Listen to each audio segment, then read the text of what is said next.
네, 이번에는 오늘 전남도지사 출마를 선언한 더불어민주당 신정훈 의원과 직접 이야기 나눠보겠습니다. 의원님 안녕하십니까? 네, 안녕하세요. 전남이 소리 없이 무너지고 있다는 말씀을 출마 선언에서 해주셨어요. 어떤 네네. 계기에서 출마를 결심하게 되셨습니까? 우선 제가 80년 5월에 진상을 밝히기 위해서 젊은 시절 열심히 싸웠던 사람이잖아요. 뿐만 아니라 현장에서 우리 지방자치 현장에서 우리 지역의 농민 문제라든가 민생을 해결하기 위해서 부단히 노력했던 사람입니다. 네. 특히 이번에 이제 이재명 정부 들어서서 우리 지역에 유치한 인공태양 연구시설 이런 것들은 어찌 보면 전남의 미래를 위한 꾸준한 준비였다고 생각합니다. 에너지와 AI 또 에너지와 데이터 이런 산업이 그야말로 중요한 국가적인 어떤 과제가 되고 있는 상황 속에서 이제 전남이 새로운 변화와 발전의 계기를 맞이했다. 그걸 준비한 사람 그리고 또 지역에서 가장 열심히 노력해온 사람 그 사람이 전남의 문제를 풀 수 있는 거 아닌가 이렇게 생각하고 있습니다. 여러 가지 정책도 제시를 하셨습니다. 핵심 공약을 간단히 정리해 주신다면요.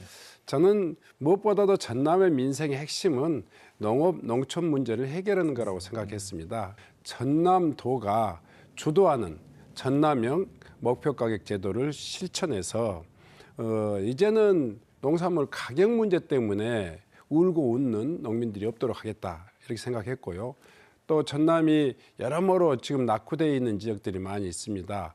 그런 지방 소멸과 또 지역의 격차를 해소하기 위한 그 농어촌 기본소득 제도를 시행해서 이제 더 이상의 인구 소멸을 방치하지 않겠다 이런 생각을 가지고 있습니다.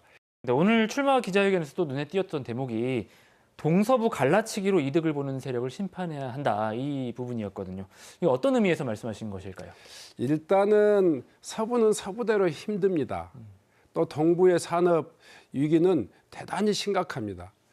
그 어느 것도 하나 놓치지 않아야 될 우리의 중차대한 과제입니다. 저는 동부권의 철강 산업과 석유화학 산업이 처한 그런 위기감을 정말 인정합니다. 그리고 이 위기는 전남도와 중앙정부가 협력해서 반드시 풀어내야 될 과제라고 생각합니다. 다만 이게 마치 뭐 한쪽의 발전을 가로막는 것처럼 서해론이다, 갈등론이다 이렇게 이야기하게 되면 이 크란에도 힘든 이 전남이 서로 분열하고 갈등해 가지고는 해결되지 않습니다. 저희들하고 전남은 통합적으로 힘을 모아서 서울과 경쟁할 수 있어야 되고 부울경과 경쟁해서 이겨낼 수 있어야 됩니다. 그래서 5국 3특의 그런 광역 경제권, 광역 생활권을 이루기 위해서라도 동서가 서로 협력하고 문제를 공동으로 해결해내는 그런 노력이 필요하겠다 이렇게 생각합니다. 알겠습니다. 다음으로 지역 현안 얘기도 해보겠습니다. 앞서 인공태양 연구시설 얘기도 해주셨는데 네. 나주시가 후보지로 네. 선정이 됐습니다. 어떤 기대감을 좀 갖고 계십니까? 저는 이 인공태양 나주 유치에 대해서 굉장히 감회가 남다른 사람입니다. 이 2017년도에 한국에너지공과대학을 대통령 공약으로 제안했고 또 2021년도에 한국에너지공대 특별법을 만들어서 이 한국에너지공대가 출발하는 결정적인 계기를 만들었는데요. 호남해안의 풍부한 그런 그 재생에너지 자원 그리고 인공태양 연구 시설까지 전남 광주가 미래 에너지로 먹고 사는 미래를 그릴 수 있는 모든 조건을 갖췄다. 어찌 보면 도약의 발판을 마련했다 이렇게 생각합니다. 알겠습니다. 당내 현안도 좀 여쭤보겠습니다. 지금 내란 전담 재판부 도입이 정치권의 최대 쟁점으로 떠올랐습니다. 의원님 의견은 어떠신지 좀 보완이 필요하다고 보십니까? 지금 이 TV를 통해서 보여지는 내란 재판부의 이 코미디 같은 양상이 계속되고 있습니다. 사법부가 스스로 자청한 결과가 아닐까 생각합니다. 이런 불완전한 재판, 사법부의 어떤 행태 그리고 제도적인 문제를 보완해야 될 필요성이 있다. 이것에 대해서는 전적으로 공감합니다. 다만 지금 이제 우리 당내에서는 세부적으로 오해받고 또 그것을 반격해내는 여론에 대한 그런 어떤 보완책들을 마련하고 있기 때문에 내란 재판부, 내란 이 전담 재판 그것을 저는 반드시 해야 된다고 생각합니다.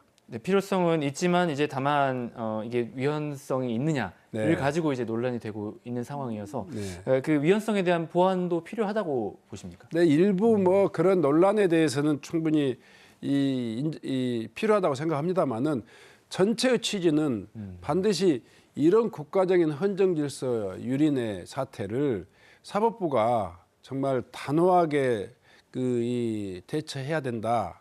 그렇지 못하는 사법부는 국민들로부터 반드시 책임을 물어야 된다. 뭐 이렇게 생각하고 있습니다. 알겠습니다. 네, 마지막으로 당내에서 지금 1인 1표제 새로운 1인 1표제가 부결됐습니다. 후폭풍이 큰데 당대표인 정청래 대표의 리더십도 흔들린다 이런 지적도 있는데 이 문제는 좀 어떤 관점에서 바라보고 계십니까? 1인 1표제라고 하는 것은 이제 당원 주권을 상징적으로 설명하는 것인데요. 네. 또 대의원 제도라든가 이런 것은 당의 어떤 그 체계, 의사결정의 체계라는 것도 또 있고요. 또 한편으로 보면 그야말로 우리 당이 험지라고 이야기하는 그런 영남 지역이라든가 기타 지역에서의 어떤 이 당원들의 그런 어떤 발언권 또 의사 결정권 이런 부분에 대한 보완 장치라고 생각합니다. 그런 측면에서 보면 1인 1표제라고 하는 것의 취지에 공감하면서도 이것을 개선해 나가는 과정과 또 합의를 이루어가는 과정 그리고 보완돼야 될 문제 함께 고민해서 해결해야 될 문제로 생각합니다. 다만 이게 이제 당 지도부의 책임론으로 번지는 것은 그렇게 크게 바람직하지 않다 이렇게 생각합니다. 알겠습니다. 출마 선언하신 만큼 일정이 바쁘실 텐데 앞으로 이제 선거 국면에서 내놓으실 어떤 정책 공약도 좀 주목해서 보도록 하겠습니다. 의원님 오늘 말씀 고맙습니다. 네, 고맙습니다.